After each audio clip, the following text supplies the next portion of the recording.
इस वक्त के पिछले 2 साल के आंकड़ों के नज़रिए से कौन से 5 ऑलराउंडर है जो कि टॉप 5 लिस्ट में आते हैं। क्योंकि अभी जैसे इंग्लैंड और इंडिया की सीरीज़ चल रही है, इस सीरीज़ में सबसे ज़्यादा किसी की चर्चा हो रही है बेन स्टोक्स की। इंग्लैंड के कप्तान और बहुत ज़्यादा एग्रेसिव माने जाने वाले प्लेयर, और जो कि अभी के लिए एज़ पर इंग्लैंड मीडिया वो सबसे बेस्ट ऑलराउंडर है। बेस्ट ऑलराउंडर तो नहीं कहेंगे उनको, क्योंकि आंकड़े कुछ और कहते हैं। तो आइए आज बात करते हैं इस वक्त के पिछले 2 साल के आंकड़ों के नज़रिए से कौन से 5 ऑलराउंडर है जो कि टॉप 5 लिस्ट में आते हैं। तो सबसे पहले शुरू करते हैं न्यूजीलैंड के ऑलराउंडर। नंबर 5 पे आते हैं ग्लेन फिलिप्स। जी हाँ, टेस्ट क्रिकेट में ग्लेन फिलिप्स का अद्भुत प्रदर्शन रहा है पिछले 2 सालों में। वैसे तो वो T20 क्रिकेट के लिए पहचाने जाते हैं, लेकिन इस बार वो ग्लेन फिलिप्स जो है, इनका टेस्ट में बहुत बढ़िया प्रदर्शन रहा है पिछले 2 साल से। कुल मिलाकर ग्लेन फिलिप्स में 2 साल से 14 मैचेस खेले हैं। उसमें उनका बैटिंग से उन्होंने 676 रन बनाए कुल मिला के 33 के एवरेज से, और साथ ही साथ 31 विकेट झटके हैं। तो ग्लेन फिलिप्स को मानना पड़ेगा, क्योंकि वो बैटिंग कर सकता है, बॉलिंग कर सकता है, फील्डिंग टेरिफिक करता है, और वो साथ ही साथ कीपिंग भी करता है। सही मायने में अगर ऑलराउंडर कहना है तो ग्लेन फिलिप्स जो है बहुत बढ़िया ऑलराउंडर माने जाएंगे।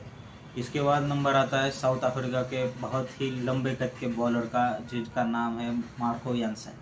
मार्को यानसन भी पिछले 2 साल से साउथ अफ्रीका से खेलते हुए बहुत बढ़िया प्रदर्शन कर रहे हैं, जो कि नंबर 4 पे है अपनी लिस्ट में। क्योंकि उन्होंने भी 2 सालों में सिर्फ 7 मैच ही खेलने का बिल्कुल मौका मिला है। सैम्पल साइज़ तो कम है, लेकिन इनका उसमें भी प्रदर्शन जो है बहुत बढ़िया है। बॉलिंग की बात करें तो उन्होंने कुल मिलाकर 33 विकेट झटके, और बैटिंग की बात करें तो 200 रन बनाए कुल मिलाकर उन्होंने 25 के एवरेज के साथ। जहाँ पर ये बैटिंग करते हैं और जिस जगह पे इन्होंने अपना इम्पैक्ट दिखाया है, उस हिसाब से मार्को एंसन का 4 नंबर बनता है। क्योंकि WTC फाइनल में भी उन्होंने बहुत बढ़िया कंट्रीब्यूशन किया था मार्को एंसन ने। स्किल सेट की माने तो बहुत बढ़िया बैटर, बहुत ऊंचे कद का बॉलर, जो कि अगर पिच में ग्रास है और हिट ग्रास है तो भी स्विंग वगैरह करता है, अगर ग्रास नहीं है तो हिट टेक करके भी विकेट ले सकता है। तो ये जो मार्को एंसन है, इनका पिछले 2 साल से अगर बात करें तो नंबर 4 की सूची पे बहुत बढ़िया तरह से अपना स्थान बनाए हुए है। इसके बाद बात करते हैं न्यूजीलैंड के ऑलराउंडर मिचेल सेंटनर की। जी हाँ, मिचेल सेंटनर। इनका भी सैंपल साइज छोटा है, लेकिन पिछले 2 साल में इन्होंने कुल मिलाकर 6 मैचेस खेले। न्यूजीलैंड ऐसे अच्छा प्रदर्शन कर रही है टेस्ट क्रिकेट में, उसमें से ये भी एक पहलू है। अभी जब इंडिया आया था, न्यूजीलैंड इंडिया को बहुत बुरी तरीके से हार चढ़ा कर गई है न्यूजीलैंड, जिसकी वजह से अपना हमारा पुराना WTC जो पिछला WTC फाइनल है वो मिस हो गया था न्यूजीलैंड की सीरीज़। उस सीरीज़ में भी मिचेल सेंटनर ने पुणे के मैच में कुल मिलाकर खुद के दम पे इंडिया को बैकफुट पे कर दिया था। अगर रिकॉर्ड की बात करें तो 6 मैच में इन्होंने कुल मिलाकर 300 रन बनाए 30 के एवरेज के साथ, और 33 विकेट भी झटके। तो ये जो है मिचेल सेंटनर, एक तो बहुत तेज़ तर्रार फील्डर, बहुत बढ़िया बॉलिंग करने वाले, विकेट टू विकेट बॉलिंग करेंगे, और साथ ही साथ एक रिलायबल बैट्समैन न्यूजीलैंड के लिए बहुत ज़्यादा कारगर साबित होते हुए पिछले 2 सालों से। फिर आते हैं अपने नंबर 2 पर। नंबर 2 पर है, बहुत चौंका देने वाला नाम है आपके लिए, लेकिन जी हाँ, इनका प्रदर्शन बहुत बढ़िया है। पिछले 2 साल की बात करें तो ये है बांग्लादेश से मेहंदी हसन मिराज। जी हाँ, बहुत अंडररेटेड है। शायद आपने इनका नाम किसी अंग्रेज़ी मीडिया में सुना भी नहीं होगा, लेकिन इनका जो प्रदर्शन है वो बहुत ही ज़्यादा काबिल तारीफ़ है। इन्होंने पिछले 2 साल में कुल मिलाकर 15 मैचेस खेले हैं।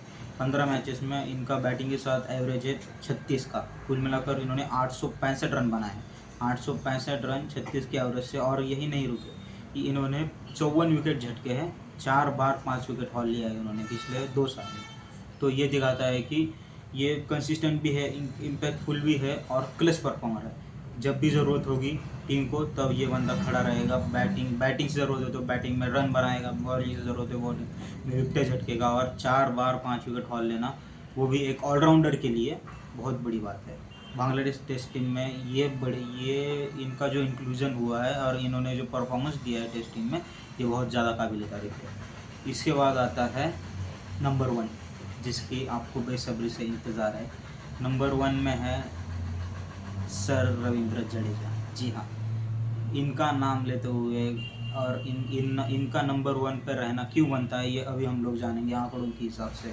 कुल मिलाकर रविंद्र जडेजा ने पिछले 2 साल से 17 मैचेस खेले। 17 मैचेस में इन्होंने 858 रन बनाए 37 के औसत के साथ। उसी के साथ उन्होंने कुल मिलाकर 57 विकेटें झटकी है। 57 विकेटें 17 मैचेस में रविंद्र जडेजा एज ऑलराउंडर खेलते हुए इतना बढ़िया प्रदर्शन है इनका, तो इनका नंबर 1 पे बनना तय ही है। इसलिए इनका बैटिंग परफॉर्मेंस और बॉलिंग परफॉर्मेंस, उसके साथ फील्डिंग, बैटिंग में 37 का औसत, 858 रन, जब भी ज़रूरत है टीम को तो रविंद्र जडेजा उभर के आते हैं और अपना हाथ खड़ा करते हैं बैटिंग से। पिछले जो अभी मैच हुआ है इंग्लैंड के साथ, उसमें भी दोनों इनिंग में हाफ सेंचुरी मारने में कामयाब रहे थे रविंद्र जडेजा। विकेट की बात करें तो रिसेंट टाइम में इतने विकेट्स आए नहीं हैं, लेकिन ऐसा नहीं है कि ये विकेट नहीं ले सकते। ये अगर इनके मतलब कि इनको पिच मिली तो ये सामने वाले को बीच रास्ते में खड़ा कर देंगे, इतनी काबिलियत रखते हैं रविंद्र जडेजा। इसलिए ये पिछले 2 साल से भी अगर हम लोग ट्रैक रिकॉर्ड निकालें तो रविंद्र जडेजा नंबर 1 पे आते हैं। सर रविंद्र जडेजा नंबर 1 पे आते हैं। तो अभी ऑलराउंडर्स की बात हो ही गई है, तो फिर ये जो इंग्लिश मीडिया बेन स्टोक्स को इतना चढ़ा बढ़ा के बोल रही है, एक बार इनका वो रियलिटी चेक भी दे देते हैं कि असल में बेन स्टोक्स का क्या प्रदर्शन है पिछले 2 सालों से। अब टॉप 5 में तो नहीं है, मैं आपको ये बता देना चाहूँ, ये बंदा कुल मिला के जैसे तैसे करके टॉप 10 में बैठ पा रहा है। क्योंकि इनका अगर प्रदर्शन देखें आप तो पिछले 19 मैचों में, मतलब पिछले 2 सालों में इनने कुछ 19 मैचें खेली है। 19 में से 28 की औसत है इनकी बैटिंग से, और सिर्फ 22 विकेट झटक पाए हैं 19 मैचों में। तो ऑन एन एवरेज 1.5 विकेट भी ये नहीं ले पा रहे हैं एक मैच में। 2 इनिंग में बॉलिंग करता है बंदा, ये भी मत भूलिए। पिछले 2 साल से इनका एक भी टेस्ट शतक नहीं है, और ना बल्ला चला है ना गेंद चली है। चल रहा है तो बस इंग्लिश मीडिया का प्रोपेगेंडा और हाइप बढ़ा दे रहे हैं। इनके आंकड़े ऐसा बयां करते हैं कि ये इनका प्रदर्शन बहुत ही ज़्यादा ऐसा हो गया है कि नाम बड़े और दर्शन बहुत छोटे, ऐसा होगा। तो कुल मिलाकर इतना ही है कि अभी अगली बार जब कोई आपको बोले कि बेन स्टोक्स नंबर 1 है तो ये वीडियो ज़रूर ओपन कीजिएगा और उनको दिखाइए,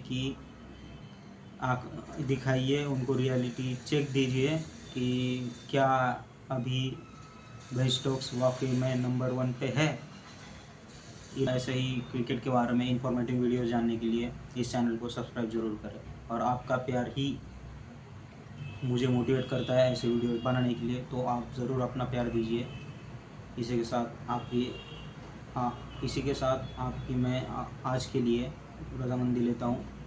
कल मिलते हैं कि किसी नए टॉपिक के ऊपर, और कोई टॉपिक अगर आपको लग रहा है कि उसके ऊपर मुझे एक्सप्लेनेशन करना चाहिए तो वो भी आप मुझे सजेस्ट कीजिए, कमेंट बॉक्स में लिखिए, हम लोग उसके ऊपर चर्चा करेंगे।